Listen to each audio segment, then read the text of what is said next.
नमस्कार, मी सेजल आणि तुम्ही पाहताय संध्या लाईव्ह। नालासोपाऱ्यातून एक मोठी आणि धक्कादायक बातमी समोर येते। नालासोपारा पूर्वेकडील अग्रवाल नगरी परिसरात डम्पिंग ग्राउंड आणि सांडपाणी प्रक्रिया प्रकल्पासाठी आरक्षित असलेल्या जमिनीवर बेकायदेशीररित्या उभारलेल्या 41 इमारतींपैकी 40 इमारतींवर महापालिकेने बुलडोझर चालवत त्यांना जमीनदोस्त केलाय। ही कारवाई मुंबई उच्च न्यायालयाच्या आदेशानंतर सुरू झाली होती। मात्र सर्वोच्च न्यायालयानेही 1 ऑक्टोबर 2024 रोजी या कारवाईला हिरवा कंदील दिलाय।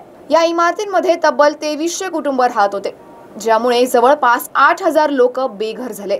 रहिवाशींनी या कारवाईला तीव्र विरोध केलाय। अनेक ठिकाणी आंदोलने आणि रस्ता रोकोही झालाय। मात्र महापालिकेने पोलीस बंदोबस्तात ही कारवाई पूर्ण केली आहे। अद्याप एक इमारत पाडण्याचं काम सुरू आहे, मात्र त्या ठिकाणी दलदल आणि शेजारी अधिकृत इमारत असल्यामुळे अडथळे येत आहे। या कारवाईमुळे संपूर्ण परिसर ओसाड आणि निर्मनुष्य झालाय।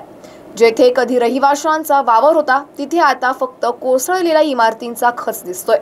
मात्र इथे एक मोठा प्रश्न निर्माण होतोय, या रहिवाशांचे पुढे काय? मुंबई उच्च न्यायालयाने महापालिकेला 6 मार्च पर्यंत उत्तर देण्याचे आदेश दिले की या रहिवाशांच्या पुनर्वसनासाठी काही योजना आहेत का?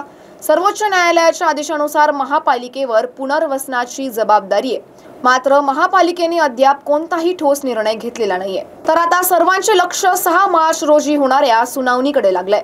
महापालिका आणि राज्य सरकार या हजारो बेघर कुटुंबांसाठी काय निर्णय घेणार, यावर संपूर्ण प्रकरण अवलंबून आहे। या संदर्भातील पुढील अपडेटसाठी संध्या न्यूज सोबत रहा।